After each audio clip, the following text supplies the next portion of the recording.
Kia ora everybody, Robett Hollis here. Matt from LinkedIn asked me, what are your one or two key aspects that led you to succeed in Frontside Media and then Colabnz? Two different things. Frontside was driven around the fact that we understood content in the marketplace came to us and we're very proactive with that.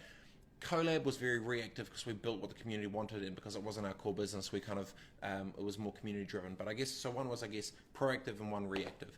Frontside for the proactive bit was I'd lived and breathed in the content landscape around social and digital content for quite a while, but I had then understood that what actually ended up happening is the world around us right now as we're living is going from a traditional way of doing business in terms of newspapers and radios and stuff, and now it's obviously translating more into the online space and now into the smartphone and all the rest of it. So we were kind of sitting at a spot where we didn't actually realize that we were living and breathing where the future was going every single day. And as soon as it started coming more and more and more, we're like, hey, wait a second, we actually understand this content thing very well. So we were probably a little bit naive around that to start, and this is with the Frontside business around content creation. And that's why now we've launched a different part of that business where it's driven around content consultancy. So we actually work directly with brands to be able to help them understand the ecosystem, where it's going. And my fundamental belief and thesis going into 2017 is literally every brand is going to become their own media company. They'll control what they do, where it goes, how I do it, and actually end up trying to create more and more of it themselves.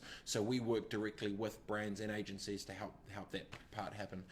The second part of it with Colab was totally different, where it was built for fun, so a bunch of like-minded people could get together.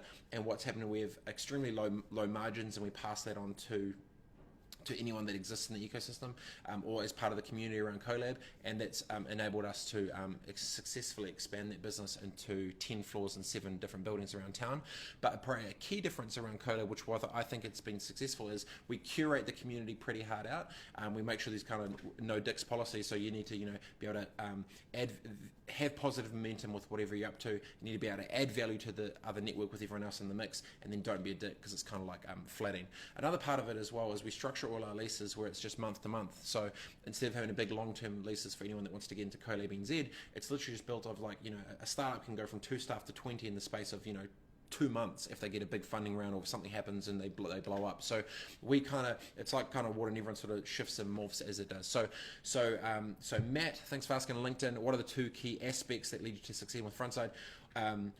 With Frontside, it's literally we live and breathe content every single day. We're consuming everything the whole time, and I like to try and test and act and whatever. And so for my belief that brands will become their own media companies, it's great that when you're living and breathing that, it gives you a lot more competitive advantage than others in the marketplace, because you actually know what the hell you're talking about when it comes to content. Not tier 1 TVC land, TV stuff, all in the online social digital stuff. And it's kind of funny because the world's literally coming to us. And second, around Colab was basically, the intent of it was right. We put some good commercial sensibilities around it. We made it wash face, and then I'm happy for it to roll out more and more, because the more entrepreneurs, startups, freelancers that can get together and connect, usually that's when good stuff sort of happens. So Mark, thank you very much for the question on LinkedIn, and I'm going to get back to the grind, and I'll see you guys soon. Peace.